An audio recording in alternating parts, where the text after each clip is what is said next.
are off doing some fun stuff in San Fran. So heck yeah, have fun. Yeah, day off, you guys. We're joking, but a spot to come in. So glad to be. Yeah, and to be fair, and true behind the scenes, we weren't sure Sped was going to make it because there's some weather issues going up there, like you said, some ice storms and stuff. So there was a chance it would have just been me and Michael. I've been under the weather, so it's good having two other people. Sped's been under the weather, so the more people this week, the better. Having some backup in. Plus, obviously, Michael needed the help with Tori on vacation. We hope you're enjoying your vacation, Tori. If you're watching this, it's all jokes. We love you. Hope you're having a great time with your family.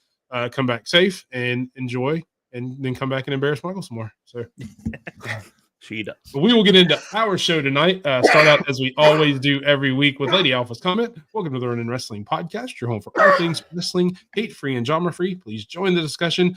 Don't forget to like and subscribe. Currently, we are at 131 subscribers. We are well on our way to the 200 goal by WrestleMania. That is what we're trying to hit. So please, if you're seeing this, enjoy what you see. Tell a friend. If you don't like it, tell a friend. Tell them to check us out, see if they like it or not. I mean, not everybody likes the same stuff, as we'll talk about later on in the show. Mm-hmm. That's true. Jonathan, we appreciate you coming in. Have a great show. We appreciate it. I hope you enjoy it as well. But yeah, big week in wrestling. I know, Michael, you and I kind of talked on Monday or Sunday or Saturday, one of those days. We talked about the Royal Rumble post show. We kind of gave our thoughts on it, but nobody's really heard Sped. So I'm going to give you a second, Sped, to kind of talk about what you thought about the Royal Rumble overall, since you haven't had a chance to speak publicly. I liked it. I liked every single second of it. I know everybody was complaining about that tag team title match. Stop it. Okay? Those guys put on a show. All right? MCMG, DIY, those two put it on. All right? I've always told you guys, respect MCMG, man. Those guys know what they're doing. And then KO versus Cody. Man, that was nuts. All right, time out. Who the hell throws a person, Alabama Slam, through a ladder like that? His neck, you guys see how he folded on his head, right? He looked like, what they call it on Ridiculousness? Lawn chair, where his body folds over his head like that. He lawn chaired, Mm-hmm. So, overall, not been that way. No, but the fact that myself, we don't bend like that. Yeah, I'm with you. God, when he did that, I looked at my wife. I was like, I hope he's not hurt for real. Like that. That made me hurt. But no, I thought it was all in all great. Like I told you on text, I was kind of happy that I got half of the final 6 in. With Bailey, Roxy, and Nikki Bella. I was happy with that, having those 3 there. But it sucked only having one bloody person in the men's Royal Rumble. That crap sucked. Where the hell was Randy and Carrion and Oba? We'll get to that part. I just wanted you to talk about the Rumble itself. We'll get to what happened in the fantasy draft. Oh, yeah, that's right. I forgot we didn't do that yet. We will. We'll throw up a comment from Davey Dots. What's going on, man? I agree. I think we all expected a lot more than we did. And to be fair, the people who thought it was a really good match knew it was a really good match from down the street, because you could hear every bump from down the street because the crowd was dead silent the entire match. Dead. They could hear the match down the street, so they knew what was going on. But definitely, I think that's a lot of things. We talked about it on the post show. I was talking about how we were disappointed about Nikki Bella coming in third. And that's nothing against Nikki Bella. She's, one of the legends, future Hall of Famer. I don't think she's in there yet. But her and her sister are going to be in the Hall of Fame for, the period of wrestling they were in where they changed wrestling. Not them, but the generation. Mm-hmm. But we had all built it up to be, well, it's got to be Becky, or it's got to be AJ Lee, or even it's got to be Jade with everything, because Bianca and them are still in the match. And then Nikki Bella comes out, and it's like, oh, it's Nikki Bella. Am I the only one who was excited though? Like, I was actually excited to see Nikki Bella in the ring. Did you see Did you see the shot of the sphere that they had the special audience for? Yes, you were the only one excited. I know. They were going to be cool and show that. I think people were excited, but it reminded me of like when John Cena came back from that injury during that Royal Rumble, because everybody was like, "Yeah, it's John." Oh, wait, shit, no, we hate him. Why? I remember that. Yeah. Initial, like, wait a minute. Yeah. Oh, damn, it's him. Yeah, Yeah. to me, it's more like Rey Mysterio a few years back when everybody was expecting Daniel Bryan, and you get Rey Mysterio Yeah. instead, and it's like, Mm. well, we Yeah, love Rey yeah, Mysterio, that so what do we do? crickets on that one. Oh my god. Yeah, we don't really want to boo Ray because we love Ray, just like we love Nikki, but we're like, but we were expecting so much more. No, I get what you're saying. So, I do. but we will get into the week in wrestling. We will talk some about the Royal Rumble as we go, Mike. I'm not just ignoring you. Obviously, like I said, we got our public takes out, so I wanted him to have a chance. But we will go through like we always do. We're doing it like that right now. So you see all three of us. We have our slideshow, and Sped brought it up. So obviously we've got to talk about it. We did have a fantasy draft where we all picked teams, us and the three other people. And I don't remember. I know we did the results show on Sunday with me and John. I don't remember who won. There's a slide. That's right. Yeah. I won. Oh goodness, which makes me not only the WWE King of the Run-In, it also makes me the Emperor of the Run-In. And for those new to the show who don't know what the Emperor of the Run-In, it means I hold all available titles for the Run-In. The AEW crown, the WWE crown, and the NXT crown, which means I get this cool red trophy that says the Emperor of the Run-In. It's got my name down there. It's mine. You can't take it away. So all hail Emperor Mike. I'll take all praise. And if you want to kiss the ring, I'm sure we can figure that out. I know everybody's kind of well away, but what were your takeaways from your teams? Thank you. I appreciate it. Yeah, no, dude, for real, Cookie. I said it when you won it. Congratulations. You deserve that. But I will be taking that NXT title at Vengeance here soon. And yeah, that's what I was thinking. And yeah. Wait, well, when's AEW? I know you started to talk about it. So, and I'll get Mike will go after. Give me an assessment of your team, how they did. Kind of go over who you had, and let everybody know kind of what you did as far as. All right, listen. This is the men's side. All right, I had John Cena.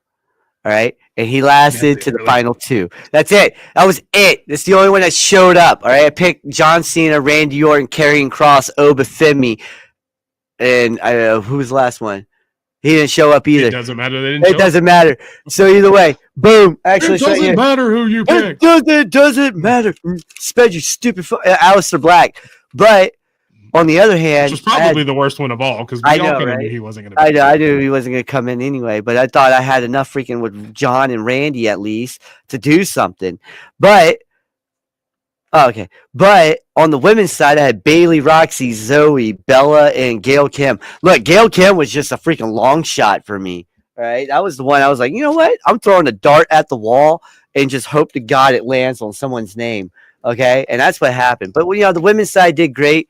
But like I told you off air, Roxy and John Cena were the final two on both sides. So I was pretty happy I went down swinging. Yeah. Michael, what did you think about your team and kind of how it turned out? I talked about it a little bit when we did the recap. The Sped wasn't there for it, but after looking at it, I'm a little more salty now because I thought I was just swinging for the fences with people that were supposed to be there. And looking at my roster, it's not out of the ordinary that they should have been there because I had the winner Jey Uso on the men's side. I had Omos, who just left Noah. Yeah. Would have made perfect sense that the reason he left was to come to the Rumble. That's what I thought. Joe Hendry, who showed up and showed out against Roman and then got speared out of his boots. 0 points, by the way. Yeah. Xavier Woods, which how do you not have them Either in your one Rumble of them? right now? I would like an apology because you gave me crap about giving him the boo-boo picture. He didn't even show up, so I would like an apology. I had the right boo-boo picture. Oh my God. For this case, it was the right picture. Yeah. And then Matt Cardona, which that to me was more of the swing because we don't know what's going on with that man. I also had Masha Slamovich, B-Fab, Jordan Grace, who did a great job. I think she was the one that pulled me more for the women's side. And then Jade and Becky, who didn't show up, either one of them. But again, it's really only two of those were swinging of they could be there. Hopefully they're there. But the fact that Jade didn't show up is weird to me. Yeah, that's weird to me as well. And see, that's kind of how that's kind of the whole reason I won it is I had a lot of people that two of mine were in there. I think three of mine were in there over 30 minutes. I had one of them that were in over an hour. Yep. I had one on the men's side who was tied for the most eliminations. So, I Mhm. mean, I had all those bonus points. And that's really – and I had the most consistent Yeah. overall team because I only had one person who didn't show up. Yeah. And that was Ilya Dragunov, which, again, he's done with his injury. He should have been there. Right. That's what I'm saying. And you put speed in there to you get speed to go in there. Again, speared. I can't, as much as it annoys me, I can't dog them for bringing ISO speed in there because look at the clicks that it got that nobody would ever know, and who tuned in to watch Raw on Monday who wouldn't have normally because they saw ISO speed lose his life. Well, there's the guy that does the Sonic Wing stuff on Twitter, and that was the first one he did was that because that crap was hilarious. That crap was funny. Like he won't die. A couple of people come on the show before we go on. Herbie coming in the show from the Herb and Raj podcast, who sent me not necessarily a congratulatory gift, but it did come at the right time. He sent me this brand new KO shirt, who I have displayed here. Kevin Owens, obviously my favorite wrestler. I've talked about it here. Herb is a good friend of mine. He gifted me that, so I appreciate it, Herb. Thank you very much. I love it. So it will be on as many shows as possible. I will find a better way to hang it up, just so it's better on there. Herb, let me come on to talk spring football. Let me talk spring football with you. Yeah. And as you heard Sped allude to, you can catch Herb on the Herb and Raj podcast Tuesday nights at 8 o'clock.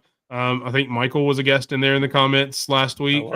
So hopefully you enjoyed the show. Hopefully you'll stick in there. I know they subbed to your channel as well if they didn't already. They said they were going to. So bringing everybody together, man, that's what we do. But we will go through and get this off the screen there so everybody else can quit looking at it. Talking about the week in wrestling.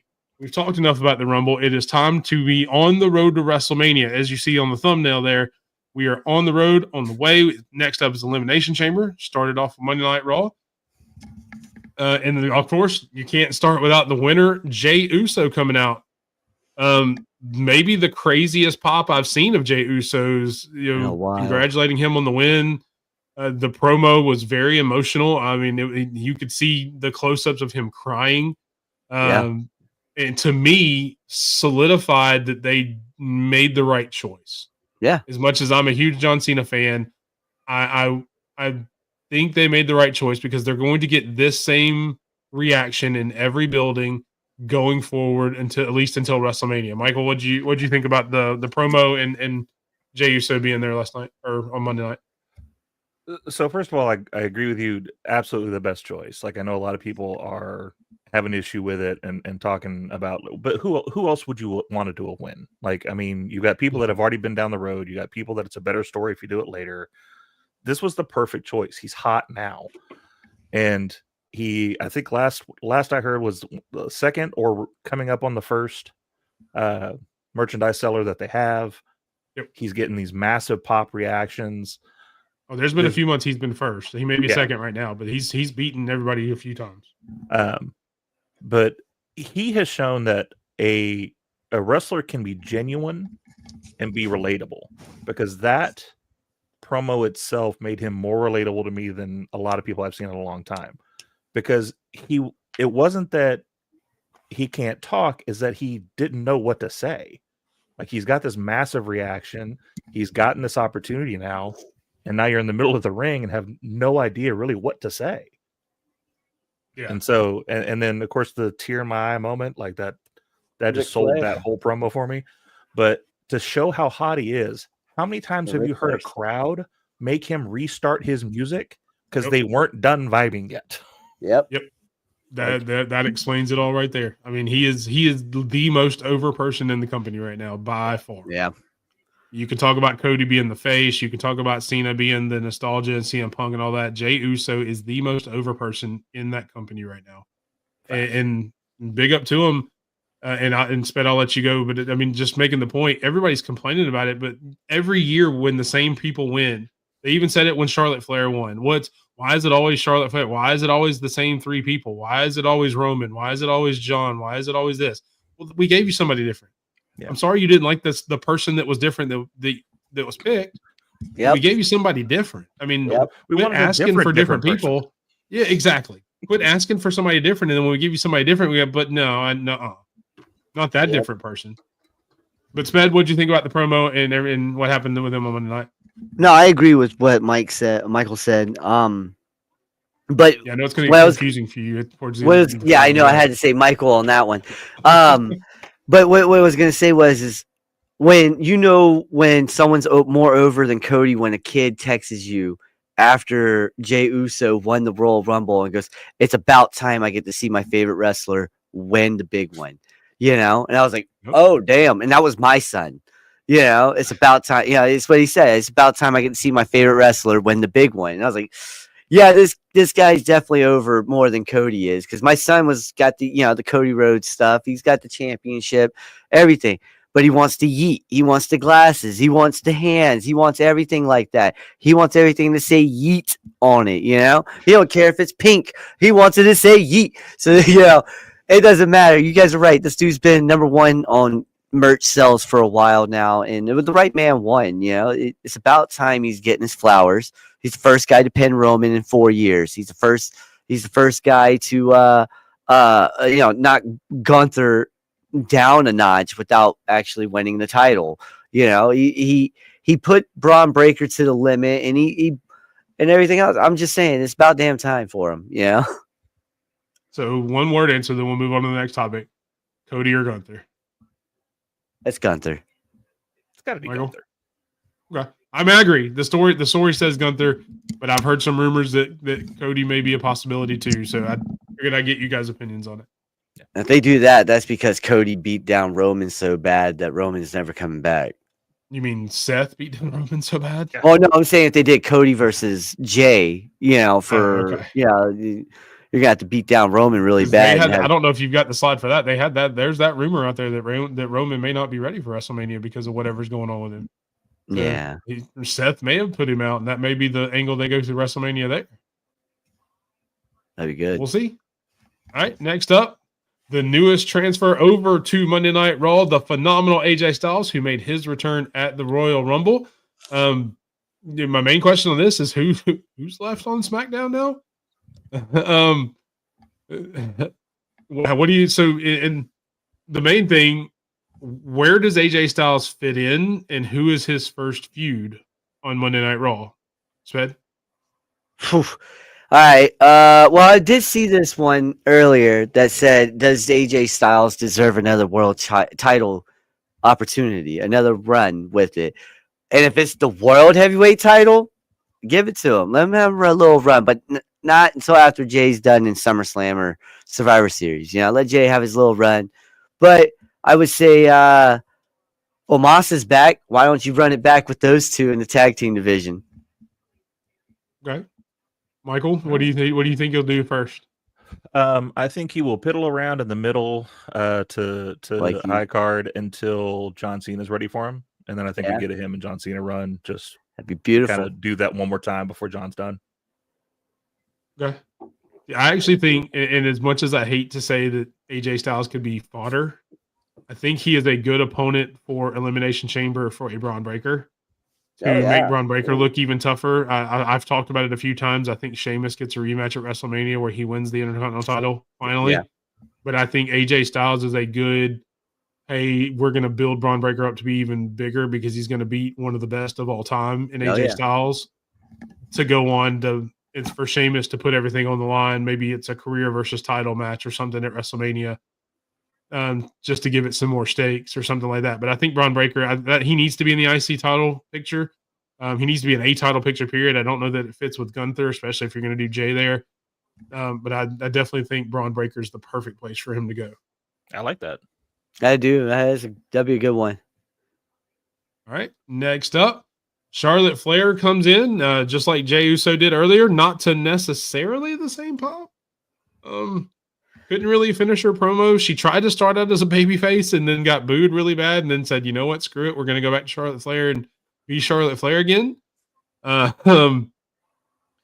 First off, it's and I want your opinions on this. How crazy is it, the different positions in the crowd excitement for the different Royal Rumble winners in the building? you've got Jey Uso, who we just talked about, crazy over, everybody chanting. Charlotte Flair comes out, and then it's like, yeah, whatever. Why do you think that is, Michael? I think it's what we've talked about of people aren't happy because it's the same person. You know, it's Charlotte Flair. She just came back. Of course, we pushed her to the main event. But you know, we had this little bit of talk on the wrap up, and we got to see how the story plays out. We got to see where it's going to go, because I don't think she's here to win the title. I did get a little scared with her and face to face with Rhea, because that does kind of lead us back down that road, and I don't want it. But I think that's all it is. But that's the other thing, is that, you know, she came in, and I know the mindset probably was, well, she came back from an injury. Of course, she's going to come back as a babyface, because we all think of like when Triple H came back, most dastardly heel in the business, but came back from that tear quad, and everybody lost their shit for him. Oh, yeah. Surely she's going to come back as a face. Kudos on her for flipping on that wheel as soon as it happened. It's like, all right, these people are not buying it, so let me go back to just being Charlotte Flair. Oh, yeah.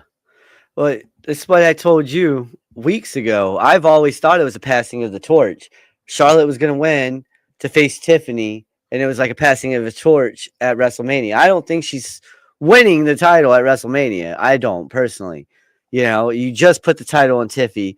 If you're going to take it off of her at WrestleMania for Charlotte, then yes, you're proving everyone right that this was a bad win, you know. But if you do it that way, hey, we're passing the torch. Like I said, Roxy and Bailey, that's the passing right there. If you had Becky here, it was Lyra. You know, Mercedes could have some Jordan, Kalani Jordan. Just throwing it out there. I'm just throwing names out there on that one.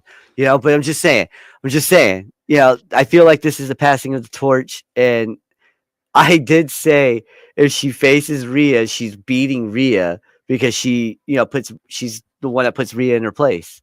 You know? Okay. So speaking of, we all think she's going to pick Tiffany. Obviously, we've all mentioned that publicly. So later on in the night, we start our elimination chamber, because we need to find a new, fresh opponent for Rhea Ripley at WrestleMania. Something new, something exciting. And the first person that enters the elimination chamber is Liv Morgan. Why? Right call, wrong call, Michael? I think a little column A, a little column B. And the reason I say that is because I think we're going to get Io Rhea before WrestleMania. Like, she may do that as at Elimination Chamber for the title, because her screwing up. Like, I'm sorry, that. I messed up. I took your option away. So now, here, come face me, and we'll do this. And it gives her something to do between now and Elimination Chamber, and we can get it. Liv's a high product name. Her being in the Elimination Chamber makes sense. Yes. I thoroughly don't think she's going to win it. And I really hope she doesn't win it, because we need that to be done. We're done with that rivalry for now. Yeah, and Sped Lady Alpha said to your comment, she feels like between Jay and John, Jay winning the Rumble was more of a kind of a passing the torch, because John Cena was that guy for a minute, for years. Yeah, no, I agree with that. Until the crowd turned on him. You know, the famous quote, "You could live to sell. You're a hero long enough to either die or see yourself become the villain," kind of thing. Yep. To the crowd. But yeah, I don't want to see Liv and Rhea again. Well, would it help you to know that Liv and Raquel might be women's tag team champions soon? Yeah, that I agree with Michael on this one. As long as it's not Liv and Rhea at WrestleMania, that's all. Well, I don't want it. Yeah, I don't think anybody wants to Liv and Rhea, man. That right there is just it's wrong. But I do agree with Michael on this one. I think Liv, yes, she's got that star power behind her. So you want to throw, you know, in Elimination Chamber, you want to throw star power in there, you know. And Liv's been in a couple Chambers matches before, right? She's done well. Yeah, that's what I'm saying. Yeah, Io, you're right. Yeah, I would like to see. You've already lost Asuka for a little bit because of injury and then what was going on with the fans and stuff. And then you lost Kyrie because of injury. And then you lost Dakota again due to injury. Probably time to start saving Io a little bit. Yeah, like just save her body a little bit. Keep her out of that chamber. No, and I think I agree with Stampede on that. I don't think they're going to be anywhere near each other at Mania. And I'm hoping that we get something really good with this one, though. I don't know who she's going to face. And I'll stop to say, what's up, Stampede? I will put your original comment up where you said hello to me and Dom Mysterio Jr. Hey, hold on. I'm older than him. I'm senior. It doesn't matter. It doesn't matter. Hold on. Should I cut this off and just go like that? He's taller than you, so you're junior. It's fine. That's true. Yeah, he's 6 foot. I'm 5'6". I'm screwed. There you go. Yeah, no, we all kind of agree. We don't want Liv and Rhea anywhere near the title. No. For sure. For the love of God, no. All right, next up, you got CM Punk and Sami Zayn vying for the Elimination Chamber as well. CM Punk does qualify. So with that being said, I mean, you've got CM Punk in the Elimination Chamber still with a chance at WrestleMania. Does he win the Elimination Chamber? Sped? No. God, no. I don't think he does. This is all setting up to be Cena's chamber win. But listen, if the rumors are true and we're going to get Rollins, Reigns, and Punk, that's going to be one hell of a triple threat, right? And I wish, and I know you guys are going to be like, oh, yeah, that would be fantasy booking. But at the same time, I kind of wish Mox was still in the WWE for that for this match right here. Just because the Shield and Punk back in the day were running things, 400 plus days. The Shield were holding it down for CM Punk. I'm not saying for the whole time. I'm just saying for a good bit of it. But I'm just saying, like it would have been nice. This would have been a great story between the four in that ring. Michael, how do you think he does? How do you think Punk does in the chamber? And obviously, John Cena made his announcement; he's going to be in there automatically. I don't think he's going to get it. We've got to figure out what this favor is sooner rather than later because it's already starting to get stale of bringing it up. So they've overplayed here. It a lot. Uses that to somehow get him into a main event or to a high profile. I know it's not like WWE to overplay anything. No, they would never do that. No, anonymous PM. And I'll be honest, I agree with Stampede. Before you finish your point, I don't want Mox in it. Mox is good where he's at. He's found his footing in his character. Match. I know, I got you. The story and everything. I'm just saying for this match. That's the only reason why I want him in. It's just the story behind it. He's exactly where he needs to be there. Oh yeah, no, he's having a great time over there in AEW, which is on TV right now. Yeah. Why?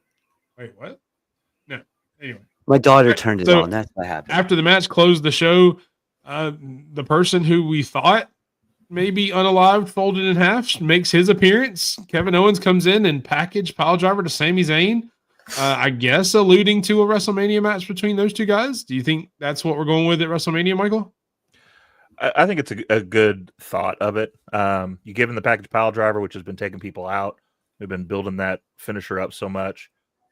Lay Sammy out for a while, and then have him come back, challenge him at WrestleMania. And then we get a banger, like to do something crazy like we did with the ladder match. Have them have some crazy, like back in the day, ROH thing between the two of them. Oh man, I want a Hell in a Cell between those two because that would be crazy. Yeah, between them two, yeah, that'd be awesome. That'd be. Oh god damn it! But yeah, definitely. And I think it's a good way because obviously.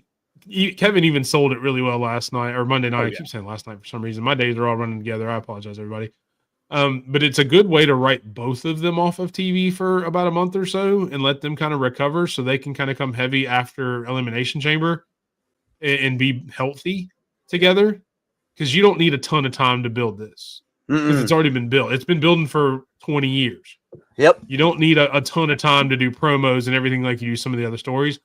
You give me a good 3 weeks where we can call back to a lot of, Ring of Honor or, indie stuff and everything like that they've done in the past, NXT, even the betrayal there, that sells itself. It doesn't take a lot to build that.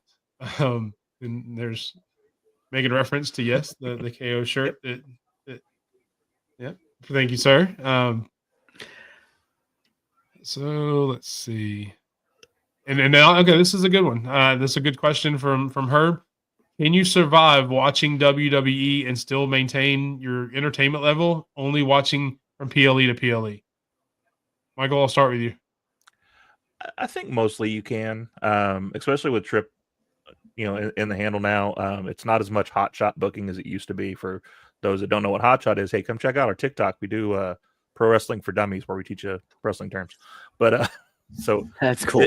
It's not just the Crash TV stuff anymore. So we kind of get a story that lasts a few pay-per-views, and then it'll end at some point.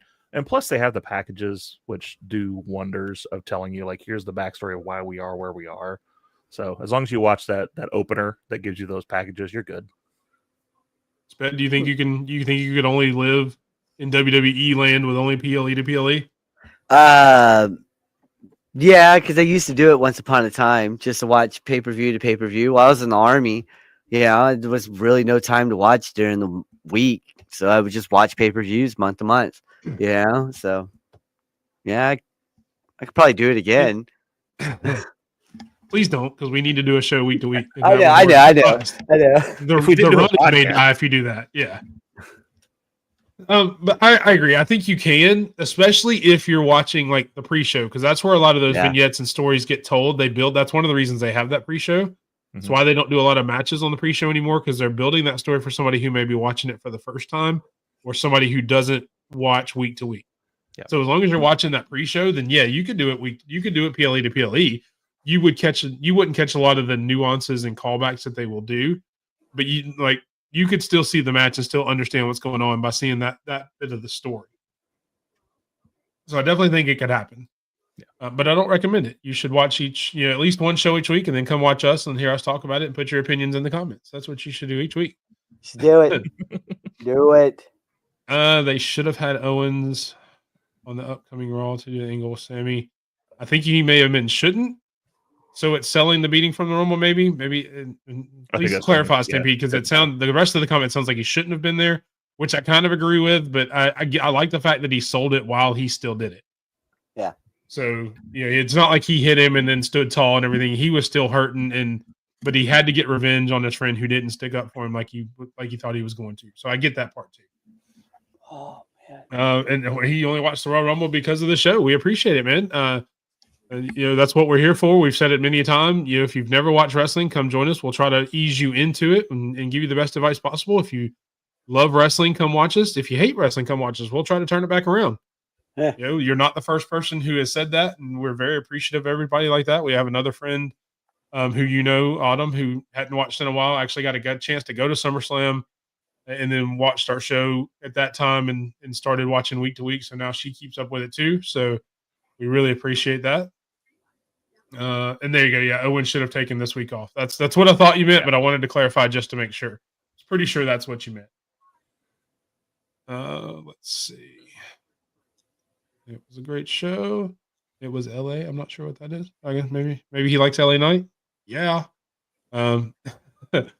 Next up, we've got next week's Elimination Chamber qualifiers. You've got Rey Mysterio versus Logan Paul, everybody's favorite. And then you've got, again, one of those kind of passing the torch moments. You've got Bayley and Lyra with, trying to get in the Elimination Chamber in the women's. Sped, I'll let you go first. Who do you think wins each of these matches? Logan Paul and Lyra Valkyria. Because Logan, you know how he is. Everybody wants to watch that dude just jump off the cage and fall face first onto the side. No mat, just right onto the side. All right, don't put your hands out. Hands like this, okay? And I'm apparently a dumbass. He meant LA as Lady Alpha, not LA Knight. So put your arms out like this for him. Yeah, like, BAM! Yeah, okay, there you go. But no, I see Lyra winning because Bayley's got that stuff going on in NXT right now. And when was the last time Rey Mysterio really qualified or won anything lately? I'm asking I'm asking. I really don't remember when's the last time he won. Beat Kofi. He beat Kofi Kingston last week, or he beat Woods a couple weeks ago. He's beat both of the New Day. I'm talking about like being on a big PLE, not big PLE, but like you're talking about like big match. I don't know. Yeah, it's been a while. That's what I'm saying. Like I just don't know. That's why I'm going with Logan. And I don't like Michael, these freaking ratings. Like what is up with that? How's Logan better than Ray? Who knows? I mean, they've got to put him in there just because he's draws Logan, more people. Logan ain't got no kids, so he can't be a deadbeat dad. That's funny. I agree with it completely. Logan Paul makes all the sense in the world. He's the golden goose as far as advertisement because they're making a ton of money off that. Oh, big time. But plus, like, people hate him because he's so damn good. So why not put him in there for the heat? And he's going to do some crazy stuff in that chamber. He did in the last one. Did a lot of great spots, and there was that like massive RKO spot out of nowhere where he just played it off perfectly. So it makes sense to have him in there. And Rey Mysterio's wasting away in LWO land. Yeah, I can't stand it. Bailey's going to get distracted, or is there going to be some shenanigans because of Roxanne? So she'll lose that match, which makes me sad. I'd rather see her in the chamber than Lyra myself. Yes. But yes, I would too. Don't get it wrong. I like Lyra. So, all right, but it's just but Bailey. Next week, Monday Night Raw, WWE is going to be the most WWE show ever because I think there's going to be interference in both of these matches. I think you get the New Day interfering with Rey Mysterio. They've already built a lot of that up. So Logan Paul wins. I think Roxy will come in, or Cora, since she's got a match with Cora also. One of those will come in and interfere in Bailey's match and cost her. So Lyra will. I wish Bailey would because I agree more with what Stampede said, more than just wanting to see Bailey in the chamber. I want to see Lyra defend her belt. I would love Lyra to see hasn't that. defended it at all. At least, Chelsea Green, I know she's had it longer, but she's had a couple of defenses. They've all been mentioned, but there's at least been multiple. But it's okay. Yeah, I mean, at least it's multiple matches against the same person. Lyra hasn't had a chance to defend it, and the Intercontinental title historically is the workhorse title. It's the one you want to see defended more, even more than the U.S. title. You want to see it in those longer, and we talked about it before the title was even done. That's one of the things I picked Lyra instead of Dakota because she can do longer matches. She can do matches every week. You don't have to worry about her getting hurt. Unfortunately, Dakota guy that kind of came to fruition, but now you're just having her do everything else. So hopefully Bailey wins. Not to mention Bailey may be tired because I think she's on every TV show, not just WWE Raw, because she's in the NBA All-Star game now, or All-Star Celebrity game now. She's doing everything, man. But maybe they do swerve us and put her in the chamber since she's everywhere else. I hope so. All right, that is everything we had for Monday Night Raw. Michael, was there anything else that caught your eye from Raw that we didn't talk about that you can think of, or do you want to save it? I know you've got your 3 count coming up later.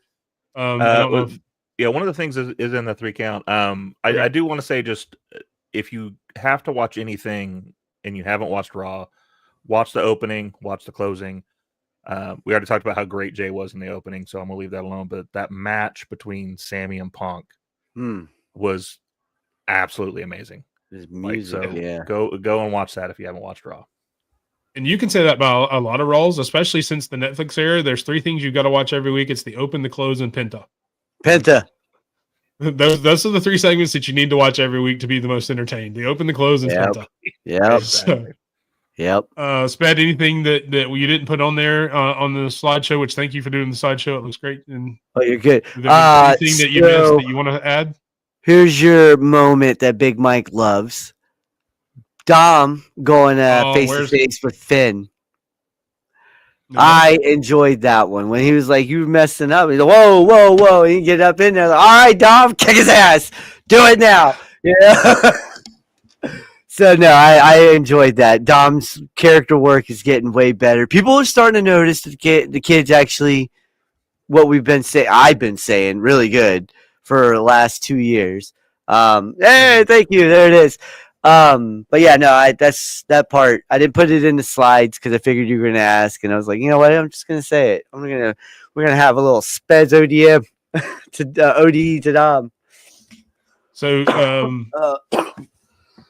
Stampede, I want to put your comment up, but I want to know what company it's from so I can let the people know where to go. So tell me what company it is, and I'll put both comments up because definitely if you're giving out match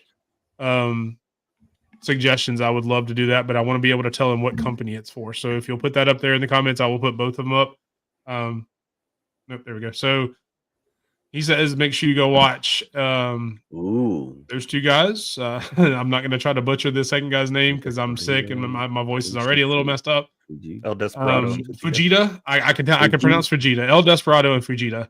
And they are in New Japan Pro Wrestling. So if you want to see a match outside the WWE, that is one of the great things about Stampede being on our show every week in the comments is he always gives us stuff outside of the WWE that we can go watch to kind of open our eyes to other wrestling products around the world.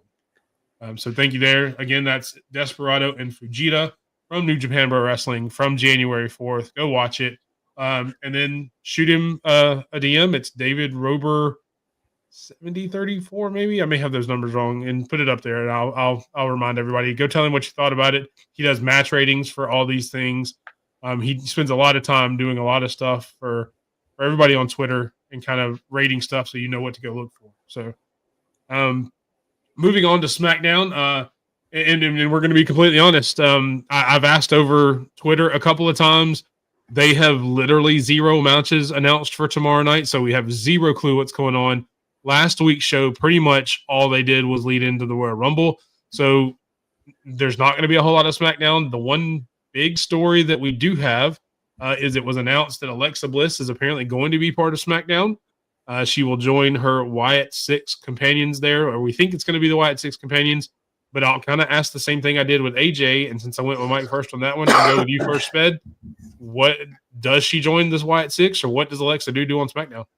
I honestly don't know. I know they were like, we don't want her to join them, but now they're like, oh, let's let her join them. Honestly, can we just let her go back to the 5 foot of Fury? Like a little goddess, mode that she was in. She did like take her back to Braun, right? Yeah. But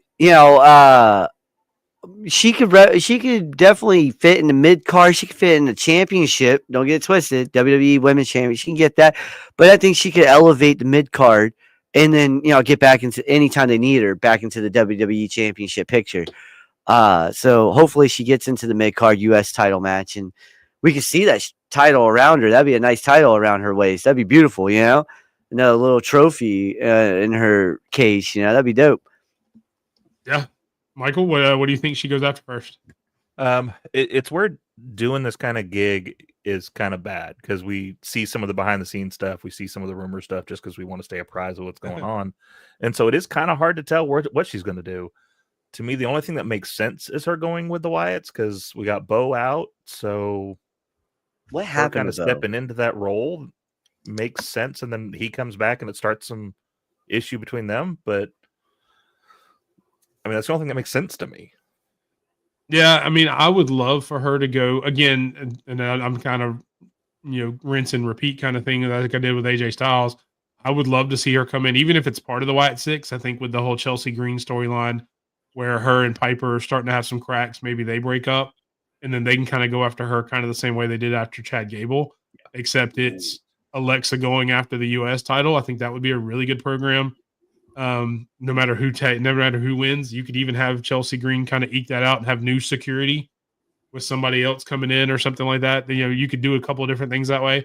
But to me, that seems like the best place to put her because obviously, again, we've talked about a ton of movement in the main event scene where I don't know that there's a whole lot of room for her, and it doesn't really necessarily make sense for her to go against Tiffany.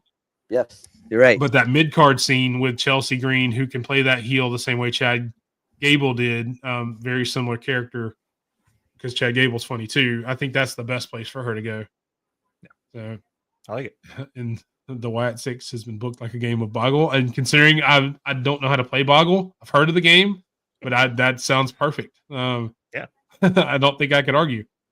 And since there are no qualifying matches that have been announced, but we're pretty sure there are going to be some, that's our next question is give me 2 people, because obviously we think it's going to be 3 and 3, and John Cena's taken up one of those, so we think it'll be 3 from Raw.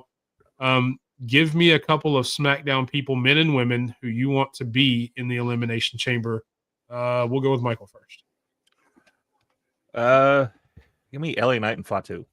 Damn, I dude. think those 2 from SmackDown would make all the sense in the world. Like Hey, that. that'd be nice. No, I ain't even gonna What about lie. your- That'd be nice. What about your women? All right, you go ahead with your men's bed, and then we'll switch it up. Oh, with the no. women together. Go ahead. I have to No. I think of want to it. do it. Dude, give me your 2 men, and then we'll do all 4 women together too. So I'll keep it all together. Damian Priest and Andrade. Give me those 2. I would love to see Andrade in this one. Okay. I'm actually going to split you 2 up and say Damian Priest and Jacob Fatu. I like that. I want Fatu in there. I Yes. got to have Fatu in there somehow, some way, just because I want to see Fatu on everything. And I No, think I Damian feel Priest that. is a good shout. He's new on that side of town, so to speak. So I think that would be a good spot for him to qualify and get in there. But there's a lot of other people that you could put in there, obviously. So Archers. Sped, what 2 women do you want to see in the Elimination Chamber from SmackDown? Man, that one's That's tough. probably the harder question. Yeah. That's tough. Because man, I mean, they're going after Rhea, so it's gonna have to be someone. All right, so let's go with. We all know Zelina Vega is gonna be in it somehow. So I'll go with Vega and Alexa Bliss. All right, Michael. I gotta go Vega as well. I think it's a good chance of her being in there. Yeah. Bianca Belair, just because I think that's the story we're going with. That's nice. That's a good pick. I was gonna say Nia. But everyone's like, "Oof!" As soon as I said that in my head. Nia in the chamber. Exactly. That's what happened in my head as soon as I said it. So Lady Alpha, I agree with. Raquel. Yeah, I agree with a wow. lot of what you're saying, but we were strictly talking about SmackDown, and obviously Raquel is on, and as well as Penta on, both of those other from Stampede and Lady Zoe Alpha. Stark. Yo, I would love me some Zoe, and Big Mike knows this. I love me some Zoe Stark. All right, you talk about Zoe Stark in there. I listen. She's in there at all. That's my pick. So I will say I actually want Michin in there. I think she's done really well with the U.S. title stuff. So I'd like to have her part of that. She can bring some of that hardcore into it. She's put into a few of her matches last year in NXT and in SmackDown. I wouldn't mind. I mean, I get Vega's just come over too, so I can see Zelina. I would, honestly kind of I'd rather have Zoe or something like that. Maybe bring one of those over, or maybe you bring all 3 of the PFC over from Raw, because they're still, obviously, we can make the announcements. The transfer portal may be closed, but we haven't announced who signed with SmackDown yet. So there still could be a surprise. Maybe that's the PFC, and then they join. And one of them, obviously, my favorite is Shayna Baszler, as I've talked about before. I would love to see Shayna Baszler in there. I feel that. But if they've got to be somebody on SmackDown right now, shout out to BFAB. BFAB's been doing some good work. Yes. Great. AJ Francis. She could have that. She could have that Tiffany Stratton kind of deal where she's new, the first chamber she's ever done, kind of come show out, and then springboard off of that. Yep. I don't know that that'll happen, but I think that would be a good shout. So I'm going to say that'd be beautiful. Yeah, that'd be beautiful. AJ Francis has been telling everyone on Twitter for a while now. Watch BFAB. Watch BFAB. Nobody's listening to him, and look what happened. Mm-hmm. And Lady Alpha actually meant Sonya. She got mixed up because of the hair. It's okay. Look, a lot of people get the PFC mixed up because there's not a whole lot to distinguish between all of them. I just think private first class when I hear PFC, though. Yeah. And this has definitely been true in the past. The draft and the brand split is about as big of a myth as Bigfoot.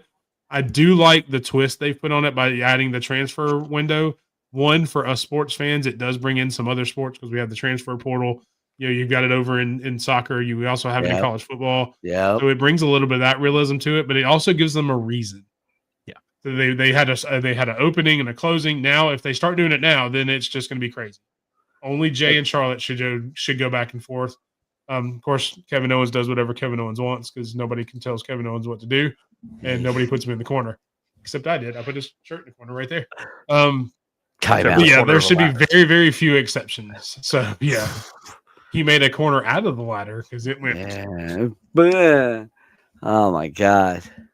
All right, and I would ask what if there's anything else from SmackDown, but I know there's not. So we're going to move straight on to AEW Dynamite, or the transporter like Star Trek. I am a big Trekkie fan. I'm a huge nerd for a lot of things: sports, science fiction, you name it, comic books. We all got to talk more because I'm learning more stuff between the pre-show and now.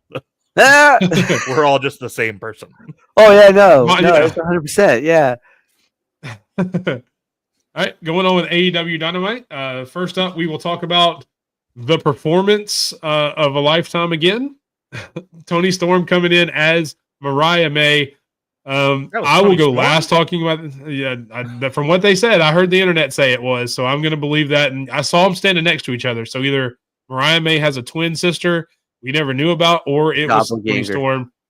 So I will actually go last on this because I have to do something special for something I've said before. So Sped, I will let you go over not only the match but the performance and kind of the face-to-face afterwards. I gotta go over the match. Damn it!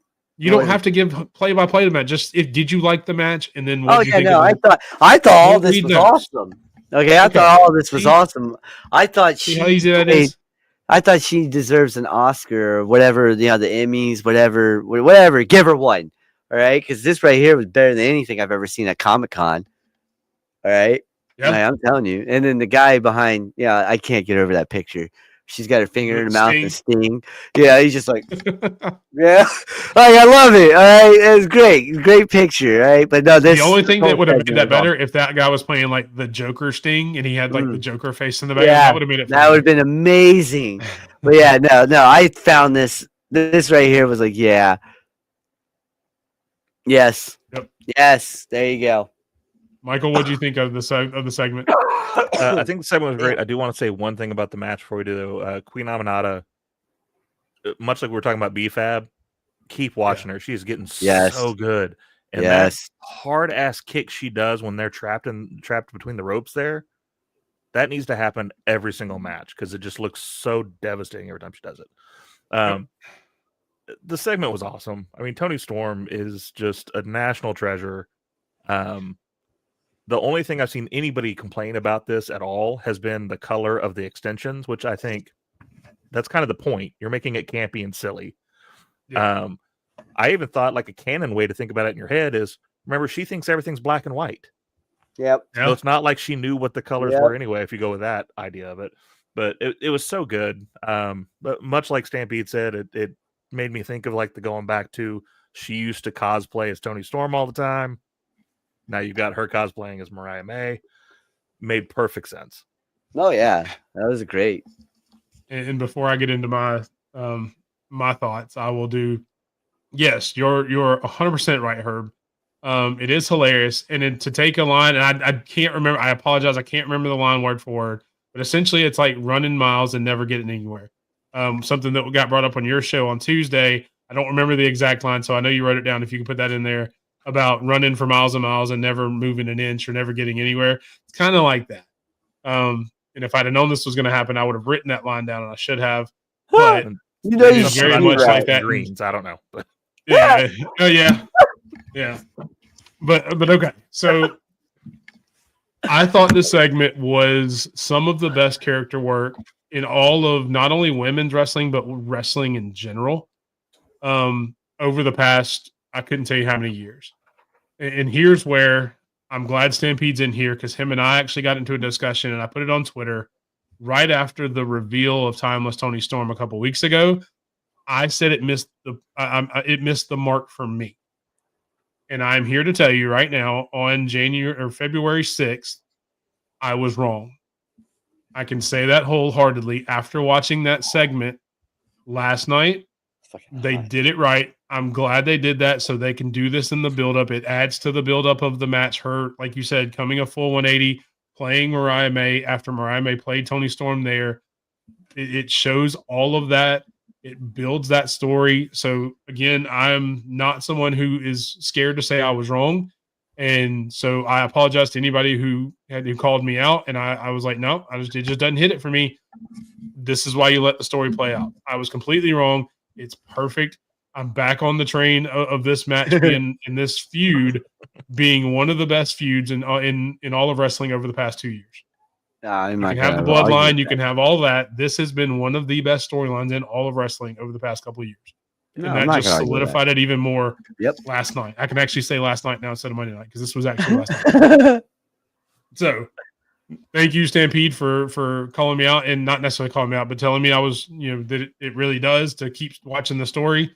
I did not do that, and I appreciate you guys keeping me straight. All right, moving on. Oh, and so hold on. Here we go. You run too long in one spot. That's exactly what it feels like trying to keep. I go in a circle. Okay, I keep Most going people in would circles. say. So there's another one like it's trying to like herding cats kind of thing. So that's a good one too that I know is there. I've seen Mike be wrong like 3 times ever. To be fair, you've only known me like a year or two, so that tracks because I'm wrong a lot. Next up, Ricochet and Swerve one-on-one match. Ricochet comes out with the win, pretty decisively, as a matter of fact. I only got to see highlights of the match because I was doing some other stuff. Michael, what did you think about the match and kind of the fallout from that? I think it was a great coming out party for this character for Ricochet. Oh yeah, because he's been kind of the butt of everything. For him to come out there, jump Swerve, get the upper hand, and like you said, pretty handily beat him. And then they were pushing so hard what this robe meant, and for him to then snatch it on the way out too. Of like, okay, you guys love this so much, and this is something that Nana had built up. It's coming home with me. Yep. Yeah, and somebody made the comment, and I apologize, I can't remember who it was, but who the robe belonged to also had said something about Ricochet previously or something like that. So it's got even more deeper meaning to it. Yeah. Sped, what'd you think? Well, here's my noble moments. Ricochet hitting, the steel chair right before the match. Swerve doing a power. What the hell? Swerve hitting the power bomb. On the barricade. On the barricade? Oh, yeah. That part I did see. Because, like I said, I was kind of watching halfway because I had other stuff going on. But I did see that part. Oh, my God. But then he catapulted Kevin Owens on the ladder. But, oh, goodness. Well, then he catapulted Ricochet's throat into an exposed steel connector from the bottom turnbuckle. Swerve hit a house call into a Swerve stomp for a shocking near fall, that one was nice, right? The fans and everything were getting behind that one.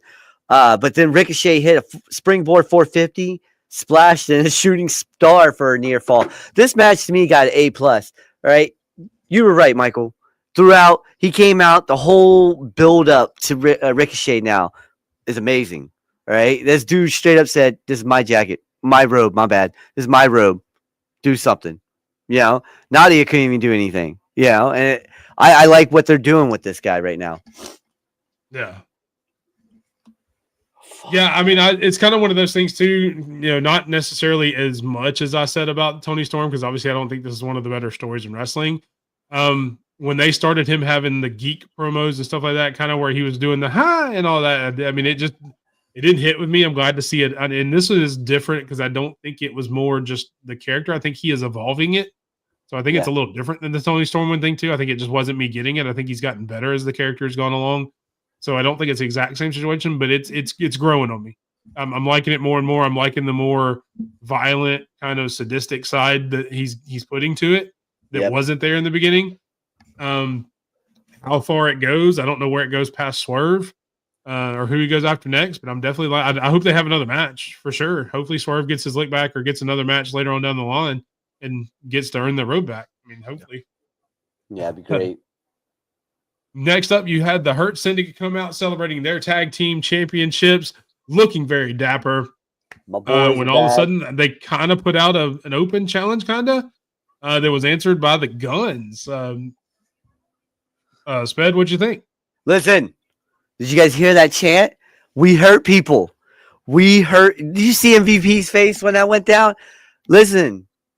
I love the Guns, man. These guys, I've been telling you, I can't wait to see Jay White and them get back together. But, I like how Lashley and Benjamin sold their frustration with the interruption. I thought that was actually pretty cool. But with these two coming back and getting put right in, this is going to build up the Hurt Syndicate to look good. This is a great challenge for those two. All right. These two are proven tag team champions. These two have been proven to do well in the ring all the time. Not all the time, but they're great in that ring. And then, as well as I do, I've been advocating about these two being tag team champions for a while, just like Private Party. I would love to see Austin and Colton do their thing again. But for me, I'm glad to see the Guns return. For these two versus Lashley and Benjamin, I'm gonna have fun watching that match. Kind of the same thing. You, Mike. What are you looking forward to on the match? And the match is next week, if I'm not mistaken. I think it actually is billed for next Dynamite. What do you think? How do you think the match will go? And do you think at some point, since MVP's there, do you think at some point we get Billy Gunn to rejoin the Gun Club and kind of bring that back, especially since the way the Acclaimed is going? I hadn't thought of that, but I think that's a great thing if we're going to make this a rivalry. I mean, it's obvious that this match is going to be fodder for the Hurt Syndicate. It's going to be a great match. That's the great thing about AEW. Like, if you ever watch our show, we tend to have more good to say about WWE than we do AEW. However, AEW is great wrestling. Oh yeah, so it'll be a great match. Yes, but they are here to there's make more the coming Hurt on that Syndicate later. look good. Yes. So it's going to be a good match. If it turns into a rivalry, I could see that. Like you just saying that puts it in my brain of like they're getting beat down at the end of the match.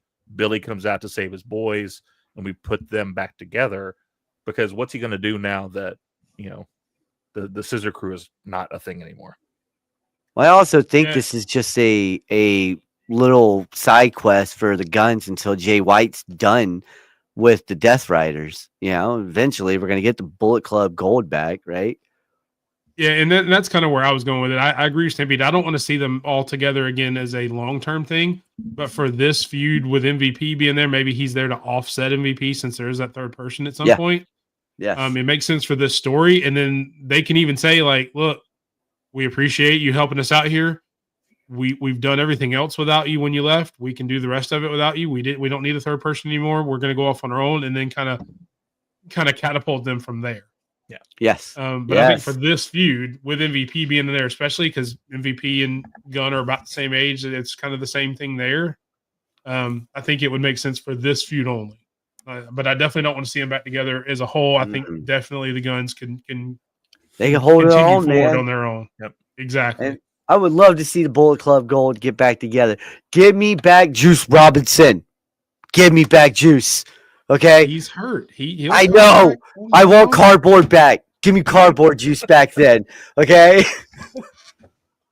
So before we move on to NXT real quick, anything else, Michael, that caught your eye from AEW? Or obviously if it's going to be part of your 3 count, don't put it in there because we want to leave that for there. Yeah, I'm going to leave the one thing that stood out for me for my segment. Okay. Sped, anything else that caught your eye that you want to say before we go to NXT? I probably the same thing I want to talk about, but I want to wait to hear what he says with his stuff. I don't want to. We'll we'll skip over to NXT and then we'll wait for. And for those who don't know, Michael at Kicking At It 2 is with us this week. They have a segment that is called the 3 count, as you can see, is coming up after NXT, where they talk about 3 things that they've seen over the week that they want to go over. There you go. Billy Gunn's actually a lot. Holy crap! I thought they were closer than that. Wow, I thought they were a lot closer. Hey guys, than that. I hate to do this. I need to back away for just a moment. So yeah, you're good. We'll go over to NXT. All right. NXT. So next week on NXT, EC's dream match or nightmare match. I don't know how you want to look at it, but Cora Jade versus Bayley. He said, of course I'm going for Cora Jade. What do you think? I was like, yep, I figured. So obviously EC thinks Cora is and he's gonna be cheering for Cora. Who are you going for? I agree with him. He's there every week, man. He knows what's going on, and I agree with him. I think Cora wins it. Bayley is that wrestler that can put anyone over and still be main event material later on. Okay. And it's because of what she's done throughout her career. Me and EC talked about this plenty of times where, I would have loved to seen Bayley get the Sasha Banks treatment or the Becky Lynch treatment or even Charlotte Flair treatment, because let's not get it twisted. She held it down during the COVID era, But, like, I get it. I get why she's putting these women over because they're the future. And, she's slowly but surely, thinking about the next light, her life after WWE. This is stuff I've talked with Esteban about, and he thinks that yeah, she's got 4 or 5 more years left in her, yes, but is it consistent 4 or 5 years? We don't know yet. You know, it's injuries are piling up for her now. She's starting to feel it at age wise, you know. Yeah, and I think so. The only thing that I in my head as I'm going over how I think it will be booked by WWE, the only thing I don't like about it is I think it's only going to further the Roxanne storyline. I think Roxanne's going to come in and cost Bailey, so they can continue that storyline. But I kind of agree with Stampede there. This is kind of what Cora needs. She needs to work with some of the higher talent, so she can improve her. And not that she's not good, but she can take it to another level, being in with some of the more experienced and better people in the ring who can match her style and kind of show her the ropes of how to go week to week on a match. She's also going to learn a lot in TNA when she goes down that way as well. Yes, and I think that's where the Masha comes in for Masha Slamovich, TNA champion. Her going over there, I think that's gonna do a lot for her. She's one of the poster children for what Triple H talked about the TNA partnership. Is she's one of those people who needs more reps, especially coming off a couple of injuries back to back. That the TNA thing, letting her go getting extra matches along with still being in NXT every now and then is going to catapult her in the future to being what people thought she was going to be when she first came into WWE was to be a future main eventer, and then the injuries happen and everything else. So I think she is one of the poster children for the TNA partnership that Triple H talked about getting reps for their people. Yes. Also next up, speaking of the TNA relationship, the return of Fandango, maybe? Not really. So came out JDC and TNA came out to a fairly big pop to the Fandango music. Made the surprise on Lexus King, who I guess we have just abandoned. Not really abandoned. They kind of made sense, but have turned heel again. Who is now embracing his dad being the loose cannon and going back to the heelish ways. JDC comes in and represents the system from TNA to get the Heritage Cup title match next week. I don't think they're going to let him come in and win the title. But I think it's going to be a really good match. Again, one of those things where not that I necessarily think Lexus King needs it as much because he's gotten reps in other companies. But it's a good match to put him on the map for NXT or somebody a face that people from NXT past will know. What do you think? What do you think about the match next week? Oh, I love the fact Fandango is back. Yeah. I had to show my wife who he was. She was like, "Who is this? And why do you did this song, you know, dun dun, and the dance and everything." And when he came out, I was doing, and she's like, "What are you doing?" I was like, "I don't know. It just happens." Okay, but she's getting used to it. She kept calling him Jock last night. It was hilarious. Or not last night, 2 nights ago. God bless it. She was like, "Is his name Jock?" That's why I kept saying Jock. She kept calling him Jock. Shit was hilarious. But no, I think I don't know why they turned him heel. I get what you said. It's just he was having fun because nobody believed him as a face. Nobody believes him right now. The face character was going nowhere. I said it last week or the week before. I was already tired of looking at it. I was tired of seeing it on the screen. It just didn't. It didn't make sense. He can't pull that off. He needs to be this character. You said that from like the second week he was doing this. Yeah.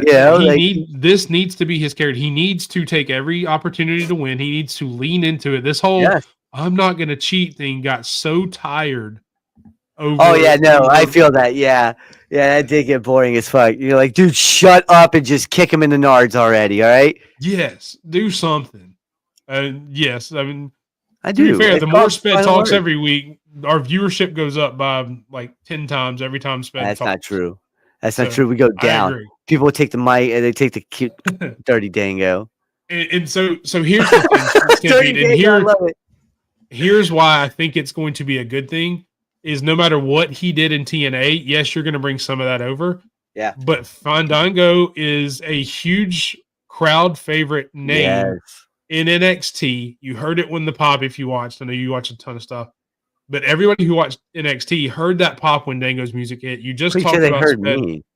Yeah, they spent. I was doing the dance, and my wife was looking at me like, "What the hell are you doing?" I was What doing in it the too. I world? was like, yeah. I had And- my and- 2-year-old doing it. I was like, yeah, go. It popped me. So to have him come in and then have Lexus King beat him, whether he cheats, whatever, it's only going to further the character. That is probably the most that Lexus King will get out of this, is it's going to give him more heat going forward Yeah, to no. anybody else he faces, because Dango's a crowd favorite in NXT. Yeah, no, I freaking love fun. I had to explain to my wife that he's a punk rock fan and he's a ballroom dancer at the same time. And she was like, wait, how does that work? It's like, it didn't, but it did. You know? It worked in the crowd. Oh, it worked in the crowd. Exactly. Oh, that's what I said. When I say it didn't, but it did. Yeah, that's like Daniel Bryan getting over when he wasn't supposed to, you know? The yes movement worked, but did it really? Yes, it really worked. Yes. Look, and if I get to see Prince Pretty at some point, I'm all for that. Oh, yes. Bring everybody. back Prince Pretty. He Give me verified he's some- a writer for them, so He is. Yeah, He's already working he for is. him. He's been working Yeah. for him for a while. Yeah. They just he verified just it. now, finally. yeah, he just now said it. Yeah. Yeah, no, Uh, I am. Oh, this go one ahead. right here. Finish. Yeah. Oh, sorry. you're good, you're That's my good, fault. you're I good. put it up too early and Sped saw a squirrel. So I Michael, we'll did. let you go first on this one. Next week, it is the NXT North American Championship. Tony D, Ridge Holland, rematch in a steel cage.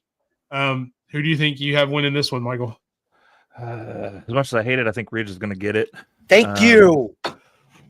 Tony D has got some personal issues going on in his group, and I think he's going to get distracted by that and end up losing this match. Yep. The man that took out Chase U deserves that North American title. All right. He deserves it. Your hatred of Chase U really needs to be studied. What are you It talking really about? I does. hate anything that has All a U. because of My- that. Yeah. All yeah. because of that. Hudson. Sorry, just I know that's not what we're talking about, but dude just gets fired out of nowhere. It's true. Yeah, that was weird. That was. That was weird. Which I hate that because I like Duke Hudson. He was probably one of my favorites. Him and Thea Hill were my favorite things out of Chase U. That Twitter promo was fire, though. Yeah, 100%. I'm hopefully we'll see him somewhere else very soon. So I'm guessing you think Rich Holland's going to win, Sped, since you kind of Yeah. Oh yeah. No, you already know. crazy. When he put freaking Andre Chase in that ambulance, I was the only one in there going, yes! Actually, I saw Esteban cheering. So, EC, I watched you. You wanted the death of Chase U as much as I did.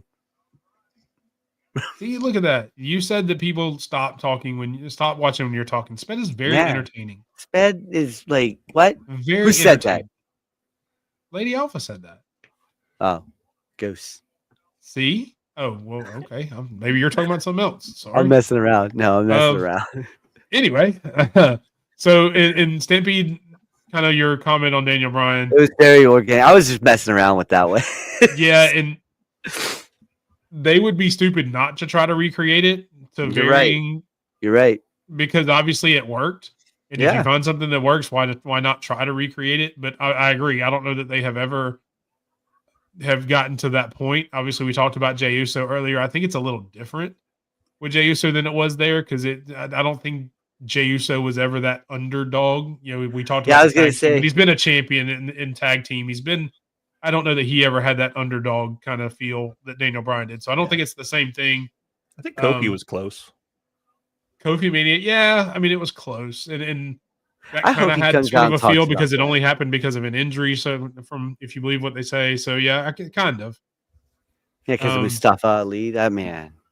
Olg Bolton. So if you like Rich Holland, go check out Sped. Go check out Olg Bolton from I'm about New to do Japan that Pro as soon as Wrestling. we done with this. That's true. It is hard to Oh manufacture no! organic. Yeah, you can't now. They say they can every time I go to the grocery store, though, so they're trying. He is, but to be fair, the show is awesome, Mike. And I'm not. Mike sped, babe. Yeah. Okay. Hey, you guys remember Mike and Mike in the morning? You know, like I know this is getting off talking, but Mike, we could do that. Mike sped, you know, in the morning. I'm playing not in the morning, but still. We have loved having Michael here. We are not stealing him away from Tori. He will go back to his show and Kicking at It 2 next week. Yeah, I don't need Tori hunt me down, man. I don't want Tori mad at me. Michael will go back home. Mommy said he could spend the night to this week, but he's got to get home. Eat dinner next week. We can't keep having him here. Damn. All right. Last up, you did see the tag team match leading into the triple threat. Obafemi and Trick Williams, that guy, loses to Grayson Waller and Austin Theory with the beatdown with Eddie Thorpe afterwards. Obviously, we've got the triple threat match with Oba and A-Town Down Under coming up at Vengeance Day. Obviously, and we're obviously also leading up to Eddie Thorpe and Trick Williams. So just kind of overall, what do you think of the segment, Michael, and how do you think everything went down? It's good that A-Town Down Under got to win because they're going to look like chumps when they get beat by Obafemi. So at least they got to win. I don't get Eddie Thorpe, man. I just don't. I don't care about his character. I don't. I'm just ready for this to be over. Like let's get to where Trick gets the feel good win and move on. Okay. Yeah, I agree. Thank you, Lady Alpha. We really appreciate that.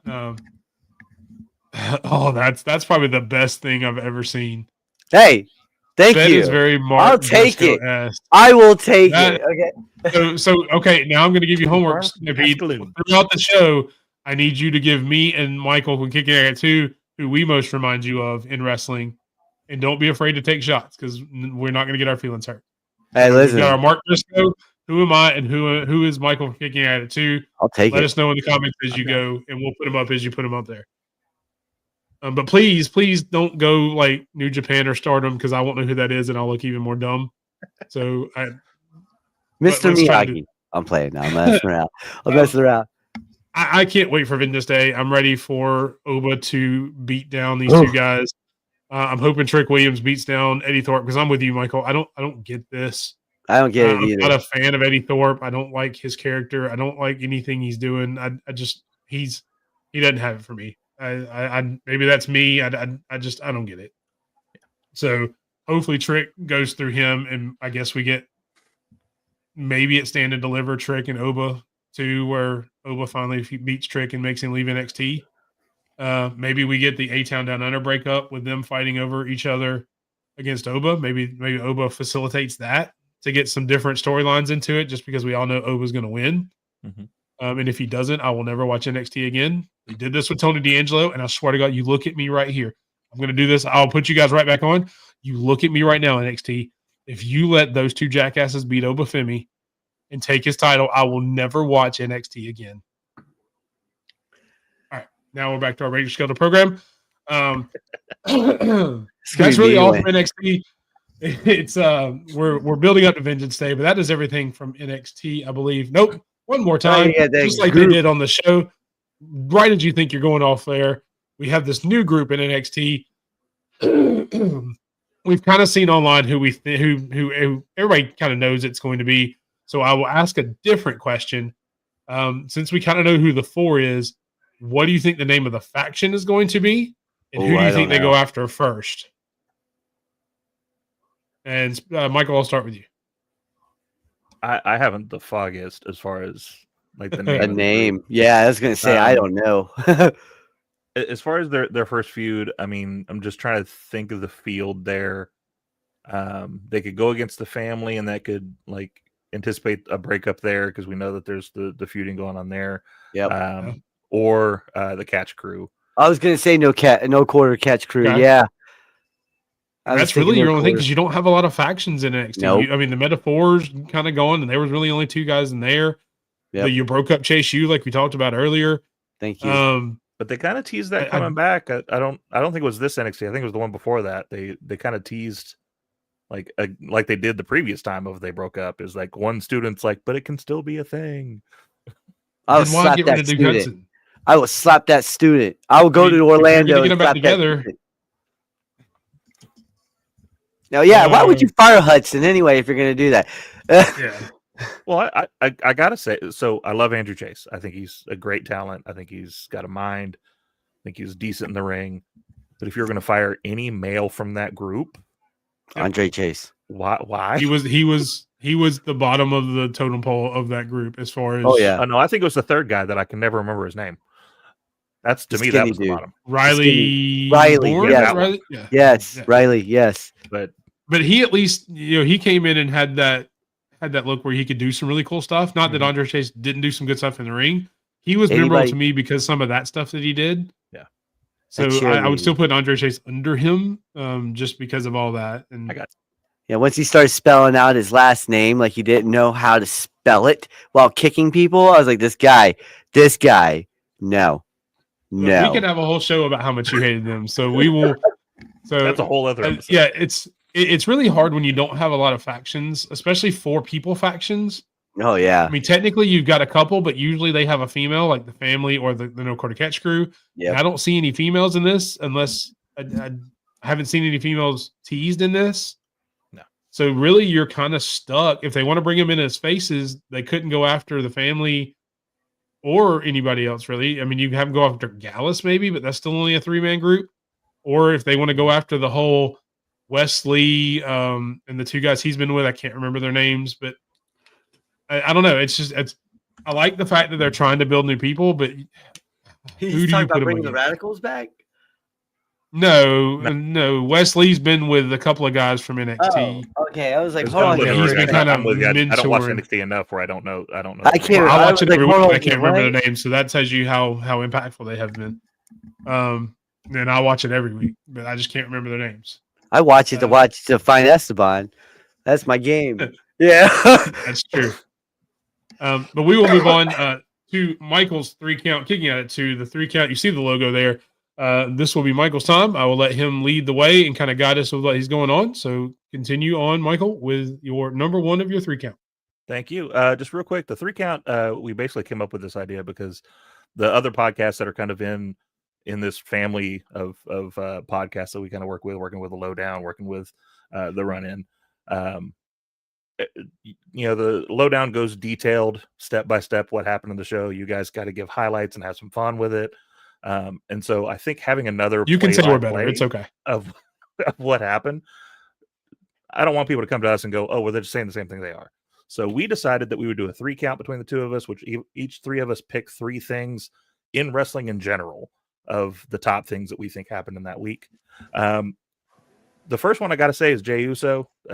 I know we talked a little bit about him, and so I'm not going to go too far deeper into that. But yeah, just him coming out there. It took, if I remember right, the last count was 14 minutes from the start of the show for him to say 1 word because the crowd was just so into it. And yes, I understand, like, he's coming from the outside into the entryway and down and all that, so that's a lot of that time too. But him being able to restart his music because they're just like, let's do it again, let's do it again, let's do it again. The crowd wanted to vibe with him longer. Wonderful moment. Great for him. There was a video here recently that showed after he won the Royal Rumble, he came back there and Jimmy was back there, was one of the first people, and Jacob was one of the first people to meet him back there, breaking kayfabe and just give him a hug. Good job, man. So awesome that happened. My number 2 is from AEW. It's Dustin Rhodes confronting MJF on Dynamite. Good Lord, Dustin can talk. And we talked about the Jey Uso segment being relatable. That the Dustin Rhodes promo, salt of the earth, every man. I do have to fight against what I'm sure one of our cohorts, John, is going to say, because John talks a lot about the fact of AEW bringing up WWE names. I don't think this one was egregious. There's a point in there where he's like, you spent all this time trying to get out of your daddy's shadow, and now you're trying to get out of your brother's shadow. I don't think there was anything wrong with that. It comes back to like the whole tribalism thing. It's not saying one's better than the other. It's saying we're not going to insult your intelligence. There are other companies out there. You know, his brother's out there and is the head of that company right now. So this is a good dig against Dustin. Now he's 100%. The famous Rhodes. You're just here with that belt. Like, it made perfect sense. Yep. But 100% that, and then the segment itself, bringing in more of the Cowboy and him having a little bit of a face off, and then Cowboy running off, trying to find Max Caster, which I can't wait till he catches him and whoops his ass. That's gonna be a lot of fun. That's gonna be funny. Yeah. But just a great segment overall. MJF is always great on the mic, but just to hear Rhodes be able to just lay out what he has to say was a wonderful touch. And the last thing I had, the last of the 3 count, is it's not even a wrestling thing. It is a podcast. Undertaker's podcast. Oh, yeah. So there's a TikToker named Justin Nunley who was a guest on his podcast. And I think he was just there to bring up the shit that Undertaker can't bring up himself. Because then it's just kind of, bad stuff that he can't talk about. So one of the first things he brings up, he goes, so Hogan came back. And you could just see on Taker's face, like, oh, shit, here it goes. I'm going to have to talk about this. Oh, God. And it was like, what kind of pop was that? And he was like, it was an ego pop. That's what it was. And he just kind of talked about what we all have talked about probably on all our podcasts of like, why did Taker get a pop and Hogan got booed out of the building? And it's because things come back to bite you. Oh, yeah. Like, I don't agree with some of the stuff that Taker does as far as his politics are concerned, but he's also not just been a trash human being. So I will still cheer him when he's out there. But when you got Hogan, who even just recently on a podcast was talking about the hate that he would get, and he's like, you hate it. Now I've done all this Make-A-Wish stuff and all this. I did it for the money. And I'm like, you're even just showing you're more of a trash human being now. Yeah. You're like, yeah, I also saw those wish kids because I wanted the money. Yeah. Jesus Christ. There's some characters you shouldn't lean into, and that's one of them. Yeah. Your Hollywood persona should go away. Absolutely. But yeah, that was my 3 count. Awesome. Thank you very much, sir. And we did have a couple comments during there. So the whole promote, I see this from Stampede. It is more of a WWE thing, not wanting to mention the competition, because they even do it now. We've talked about it a couple times over the last few weeks. Them saying, "Well, they've done this and this and this from here," but not mentioning. They kind of did it with Cody Rhodes, saying he went off somewhere and did his own thing to vaguely mention it. But that's definitely more. Other independents in AEW and in Ring of Honor and even TNA before, they weren't afraid to bring up the name. But again, too, you have to look at what you've kind of mentioned. If you're WWE taking those shots publicly, it looks more like you're bullying, I guess. Yeah, you're punching down at other people. It's okay to punch up if you're an indie taking a shot at WWE. Not at AEW's an indie. I'm not saying that because AEW is the number 2 company in this country. And possibly in the world. And I know New Japan's got a stake to that as well. TNA as well. But there is something to say about not punching down. Is from for lack of a better term. Which actually, and we'll do this one comment, and then we'll get into our Twitter topic of the week, which kind of leads into what we were just talking about. So apparently, I am Tony Schiavone. Nice. And Michael is Alex Pulaski. I'm not gonna lie, I don't know who Alex Pulaski is. Do you know who that is, Michael? Do you know who you are? I'm gonna look him up after this podcast. There you go. Yeah, get to learn something new. Learn something else. Obviously, know Tony Schiavone. Yeah, I'm not sure if I like the Tony Schiavone, but hey, look, I told him to take shots if he wanted to. Whoever he thought, honestly, I'll take that. Tony was great, except for the I know he talks a lot. I know he talks a lot, so I get that. I talk a lot. Let's see. Stampede kind of gives his 3, the Dustin promo, the El Desperado, that he talked about earlier. Mm-hmm. And then the Stardom World title being defended there by Kamitani.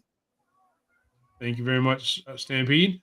So we're going to get into the Twitter post of the week. He's on the Fightful show with Kate. There you go. So now you have a chance to look him up. All right. And again, I want us to have this discussion. You can tell in the comments, but I don't want this to lead to tribalism, even though I know the question can. And I got it from a Twitter poll from some friends of mine on obviously Twitter. They're called the DWE. They have a group. They have a show. I will also promote their show. It'll be in the slide. They do spaces for watch-alongs and other shows. They are a great group of people. We will have them on the show at some point. Although this will be the last guest we have probably until Mania, just so we can kind of get back on our stuff. But I definitely want to have them on. And they put a poll up earlier, and I wanted to talk about it to make a specific point. Between AEW and WWE, which show is better, in your opinion? And I'll let you guys kind of answer, and then I'll kind of go into my answer and why I wanted to bring it up. But in your opinion, obviously, all of us like both shows. We've talked about that, so it's not like we're going to take shots at one or the other. Which one do you like better, though, Sped? I would.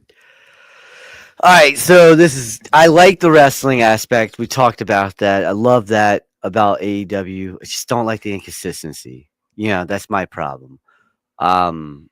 We've talked about Warlow being one, Powerhouse Hobbs, Ricky Starks, the list goes on from there. For a long time for me it was Private Party, but I give the edge to WWE because they do put on. They give you 5. You're either going to get something good or you're going to get something mediocre or something so bad that we're going to be talking about it the next 3 days on Twitter. And that's just WWE to this point. AEW, don't get it twisted. They're on the rise. They're coming back up. People got to realize that Collision may be doing doo-doo numbers and everything, but Dynamite staying around 600,000. And it's only going to get better. Like me and you, Big Mike, we talk about it all the time. The Death Riders angle, how that's progressed. And it stepped back a little bit. Then they got us back into it again. And you just talked about how can they get you back into the Tony Storm, or was it the Tony Storm one? Yeah. You were just talking about that one. And they got you back into it. So it's like the inconsistency is what makes me not want to say AEW over WWE, but at the same time, WWE has this inconsistency. We're just used to it, because we've been doing it for 40 years. It's a good point. They both have inconsistency, so it's hard to put one over the other. Michael, what are your thoughts? Stampede, you and me need to talk more because you took the Stampede's words right out of my mouth. I'm going to say something very similar. That's why I didn't put his comment up, because my comments are going to be very similar to that. That dude's so knowledgeable. It's apples and oranges. Yes, Sped, you focused on like what AEW can get better with, and that's like the inconsistency of the stories and all that stuff. They could get better with that. But even if we're talking between the two shows, yes, please. We say on my podcast all the time that wrestling is a buffet. Yes, and if you don't like the prime rib, you don't have to talk shit about the mac and cheese. Just go have the prime rib and leave the mac and cheese alone. Thank you. The problem is WWE is a buffet in itself. They have a little bit of everything. They have the hot wrestlers. They have the high flying stuff. They have the stories. They kind of put it all in one thing, where AEW focuses on the wrestling. And I love it. We're talking specifically about the TV shows. WWE gets the edge for me. And that's because in their show, it's a little of everything. I get to watch a little bit of everything I love about wrestling. Yep. Yeah, you're right. God, I can't believe I'm sweating. And to bring it up, that's exactly what Stampede said. It is an apples to oranges comparison. And this is, I even made the point in one of the comments there. And I will start by saying, yes, WWE does slightly go ahead of AEW for me, because I do like more of the entertainment side of it. I love wrestling, which is why I love AEW too, which is why we talk about it every week or most weeks. But I thought about this, and that was the first thing that came to mind. And I'm kind of using this as the final word as well. So we won't have a very long final word, because this is kind of my final word before we do the matchmaker. I know it's kind of combining. If you watch AEW thinking you're going to get what you have with WWE, you're going to be disappointed in AEW. Very disappointed. If you watch WWE thinking you're going to get what you're going to see in AEW, you're going to be very disappointed in WWE. And I think that's what people don't necessarily understand. You can't, I don't go drink a Pepsi and expect what I get from Coke. Yep. Because if I do, I'm going to be very disappointed. Or you're in your go to drink a Pepsi because I want to see what a Pepsi tastes like. And I may not like that Pepsi, and that's completely fine. But if you go in expecting something else from something completely different, you're going to be disappointed every time. So I will say, anybody who has on this fence and on this line, take a minute. The next time you want to watch one of the other shows, do everything you can to clear your palate, to clear your mind of what you saw on the opposite show, whether it's AEW or WWE. Watch it with as fresh of eyes as possible and see if you don't enjoy it just a little bit more. Yeah, no, he's right. That's kind of the point of me bringing that up. Yeah. And questions like this, while yes, I realize it does bring on some tribalism, can create conversations like we're having right now. Yep. Yes. Both companies have things they need to work on. Both companies do things really well. Very well. But Yeah. if you go in expecting one thing from the other, you're going to be disappointed no matter which way you're going across the Yeah. fence. And that's like really the whole point of the conversation. It's like going to Disney and expecting being at Universal Studios. Yes, or expecting Six Flags or something. I mean, Yeah, exactly. Yeah. use There a you go. million analogies. Yeah. It's like walking into a basketball court and expecting a baseball game. Yeah. Stupid. It's just not the same thing. People watch They're baseball just still? not. I love I baseball. think so. But again, that's the whole reason I wanted to bring it up. And thank you, Stampede, for your opinion as well. I figured it would kind of be the same because I've heard you talk about it slightly from others. And Michael, I've said that you and I think a lot alike on a lot of this stuff. So I didn't have any question that either one of you guys would have similar answers. But I wanted to make sure we brought it up because I thought it was a really good point. And thank you to the Island of DWE, Miami the Great, Final Boss Baby, all those guys at DWE. Go check out their spaces Mondays, Wednesdays, Thursdays. I think they do, or Fridays. I think they want to do one for NXT too. They're always on spaces on X. Go follow any of them. You can see all their names there. If you're not following them already, go follow them for great content. Miami and Final Boss Baby are actually doing a podcast as well. And shame on me, I had it in my head to mention the actual podcast, but I think it's Talk It Up. And I'll post it on X later. So if you follow me on X at _BigMike27, I'll shout out their podcast. They haven't done a full episode yet. There's a couple of shorts on there already, but definitely go check them out. Great people, great wrestling content. Definitely go check them out. All right, next up, we will go to our Twitter. That's what we just did. That's where the run-in matchmaker. So obviously it's February. Everybody knows it is Black History Month. So we are going to focus on that for our matchmaker for the rest of the month. One, because we obviously want to focus out a group that may not get focused out in wrestling as much. But two, one of the things we want to do here at the run-in is teach other people. Hopefully we bring up some names that you've never seen before, some history that you've never heard about that you'll be able to go chance to look at. That will be some of the ones further. Right now, we're going to do some of the current ones, a little bit of history of Booker T and Ron Simmons. But this is our first run-in matchmaker for Black History Month. You've got Ron Simmons. You've got Mark Henry. Did I say Ron? Yeah, I did say Ron Simmons, right? Did I say Mark Simmons? Okay, I thought I mixed them together. Booker T and Bobby Lashley. Sped, you're the one to put together, so you've had the most time to think about this. So I'll let you go first. How do you think this match plays out? Well, all right. So how this match plays out is Bobby Lashley winning. All right. This starts off though. Henry starts off dominant, tossing everybody over. Boom, boom, boom. Booker uses agility and experience to keep pace, fast and away from the bigger guys and stuff like that. Simmons and Lashley go to war in a battle of heavy hitters. I would love to see that anyway. The spine busters between those two men would probably put a person through the mat. All right. Booker T tries to roll up Lashley, but he kicks out. All right. And then Mark Henry hits the world's strongest slam on Simmons. But before he could pin him, Lashley spins Henry out of nowhere, then throws him out. Okay. Throws Henry out of the ring. Booker T goes to do the leg scissors.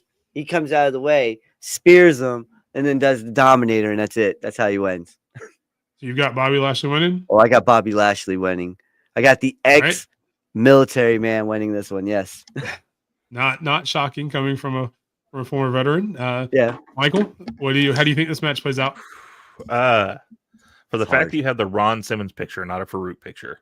Oh, listen, I had to go with the Ron Simmons. I had to go with the first ever WCW World Heavyweight Champion. Well, that's what I'm saying. So the fact that you did that, I have Ron Simmons coming out on this. Oh, nice. Okay, I like that. I think the Farouk knocked him down a couple of pegs. Yeah. But I mean, if I'm to think about it, obviously Ron does the strength thing against Mark Henry, lays him out.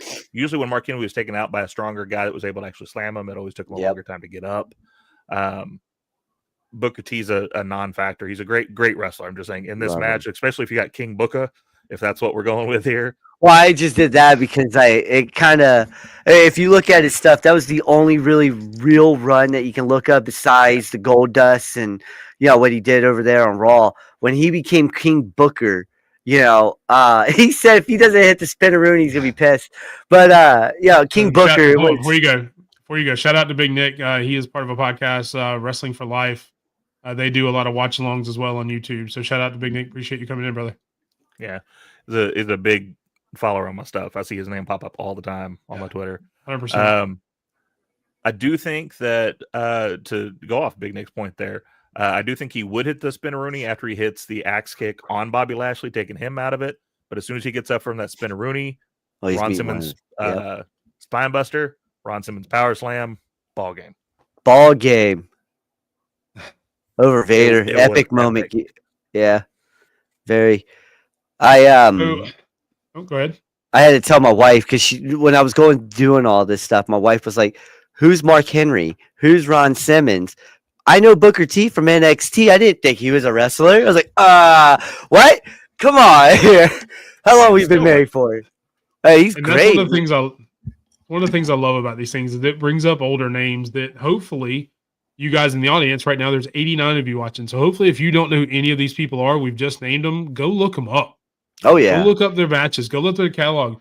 I mean, you see Stampede. He remembers watching Ron Simmons win the World Championship over Vader. I mean, talk about memories, man. That's huge.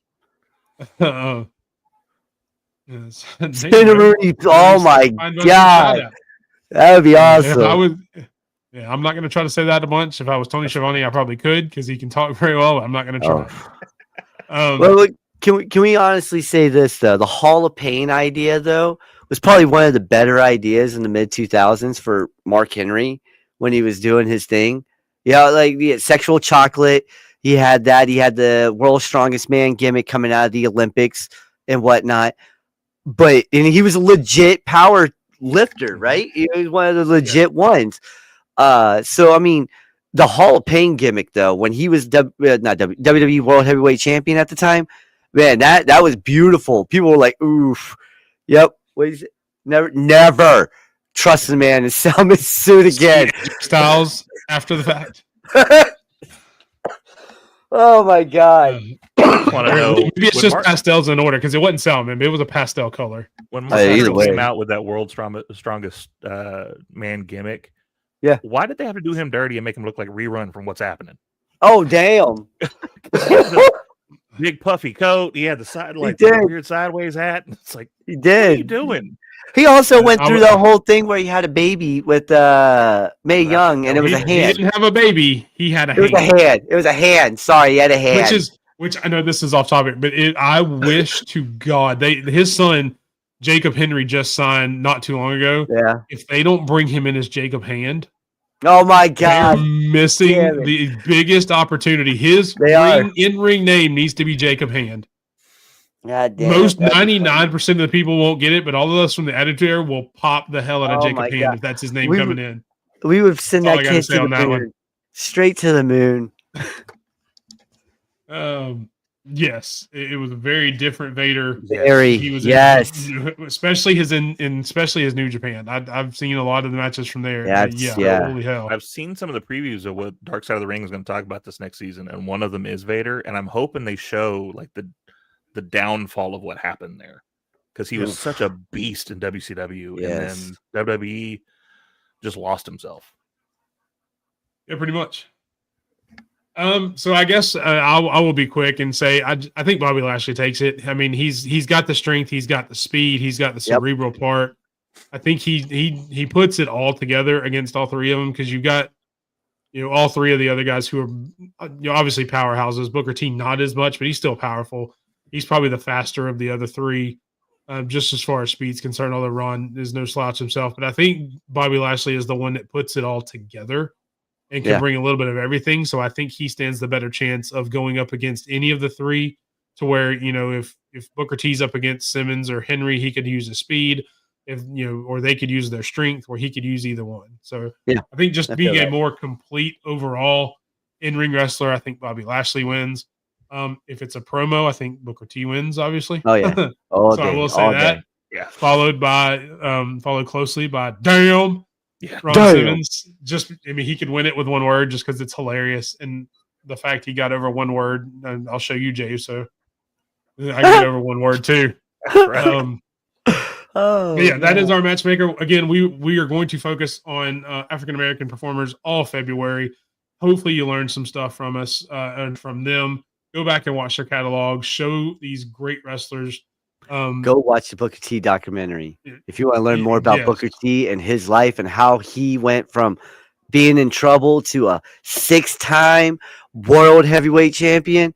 That's the one documentary I would recommend people watching. That is a great documentary. So, and I will spoil it. Shelton Benjamin will be in one of these. Oh no, he's coming up this week. He will. Yeah, he's coming up. Shout out. He's always been one of my favorite wrestlers. He's no coming matter up. The Don't color worry. or anything. I've always loved Shelton Benjamin. So yes, he will be on one this month. No, he's coming up. Yeah, man. His college years are what I love too. OVW. I will say this for Big Nick's. Fuck that guy. I don't curse a lot on this show, but I will full out say fuck that guy for that one. We try not to do it a whole lot on the show, but he's been on our list for a while. I've seen it. He's been on your shit list for a while as well. That's right. Yeah, no, screw that. And as we talked about, this is normally where the Final War with Big Mike. I kind of used all that up when we were talking about the different shows and things like that. So I will just spend the time first off letting you guys. First off, Michael, where can everybody find you? And my final word will be to prop you guys up. So, Michael, where are you? I appreciate it. So you can find me and my auditory tag team partner Tori over at Kicking Out at 2 on everything except for X. It's at Kicking Out 2 at PC. Screw that guy that took that from us. But you can catch us on Twitch. You can catch us on YouTube. We've actually just changed our times. We used to do 7:30 to whenever. We've actually moved to 9 to try to compensate for the fact of some of our friends that do podcasts. So that way we can try to pass each other in the night rather than trying to fight for an audience. So we actually to somebody who tries to run over and watch your show after ours, I appreciate that. No problem. Yeah. So we do 9 to whenever now, just to kind of try to just let me know how much to send which to you on a which means going forward, Sped, I'm going to need you not to talk as much so we can get out of here in an hour. Okay, fine. Just let me know what you're. So we can go watch Michael and Tori at Kicking Out at 2. Just send me your stuff so I can raid you after every show. We'll do. Again, at Kicking Out at 2 on everything. Okay, got you. Also, you can catch us over on TikTok for as long as that's a thing. We do some short. Rocky Johnson will. Like I mentioned that earlier in the podcast, like one of our fun ones to do is we do Pro Wrestling for Dummies, where we teach people pro wrestling terms and where they came from. And we also do one called Who Betta, where we do a little game of picking 5 people at random, and Tori has to then tell me how they rank without knowing who they are. At the end there. Dom did end up as number 1 one time, and that was a complete accident. That's what I'm talking about, because he is number 1. Yeah, come over, have some fun with us. We always have a lot more fun when there's people chatting with us at the same time. It makes it a lot more fun to do. Damn. All right, Sped, I know we usually talk about where everybody can find you. Obviously, they can find you here at the Run-In. Where else can people find you on social media? Anywhere that says Spedrock on it, honestly. SP3D ROCK. If you see a 4 at the end, that's probably me too. But real quick, can I ask you guys something? Nobody was talking about this. Will Ospreay versus Mark Davis real fast. Okay? That was terrible. I thought I gave it a D. Like, I just did not. I was like, what is Don Callis doing? Okay. Seriously. It started I didn't need to focus on the match, so I'll stay out of this one. It says Don. Yeah, I think I think it's one of those things where they're trying to do a story, and I give them credit for that, but I don't think we know what it is yet. No. So obviously they're trying to do something. I will say though, the match itself was pretty good. That pile driver he did at the end, yes, like I thought he killed Ospreay. I have that in my notes right here. Hurting. Yes. It's just like, man, it's just weird. First ever D I've ever given freaking Ospreay in anything. I was like, oh my god, am I going to hell? Yeah. But maybe I need to go find a Catholic church. 12 stars in the dome though. So. That's what I'm saying. Yeah. Okay. There you go. And it insults the audience. I feel that. And there's Stampede's take on it. Mark has a ton of history. Yeah. Okay. Yeah. Okay. There we go. Thank you. There you go. A little bit of the backstory there. Maybe okay. that'll. I was like, what the hell is this? It's like watching the movie without reading the book. We just Exactly. And God damn it. anybody in the audience who doesn't get that reference, be sure to tune in on Sped's SP3 DROCK Twitch. We do behind the scenes at 7:30. We were talking about books and movies earlier and the differences between the two. So just a little Easter egg for that, a little callback for our pre 8 o'clock pre behind the scenes show. So good callback, good job. But for Michael, for Sped, I am Big Mike. You can find me at @_ Big Mike 27, pretty much on all platforms. And again, I will finish by saying thank you.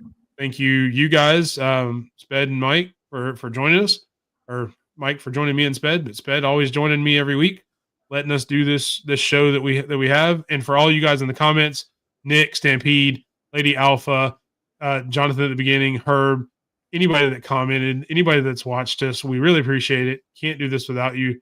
Hopefully we will continue to help you enjoy wrestling. Because again, that's what we're here for. No matter which one you like, no matter who you like, we're going to try to give you as much as we can of everything. And we have Stampede for everybody else. So as long as Stampede keeps watching and throwing in there, we'll have a little bit of other stuff like New Japan and all that too. Because I'm going to try, man. I'm going to try to watch some other stuff. But for Mike, for Sped, thank you guys for watching. I appreciate it. Go enjoy some wrestling this week. And have a good night, everybody. All hail Emperor Mike. Yes.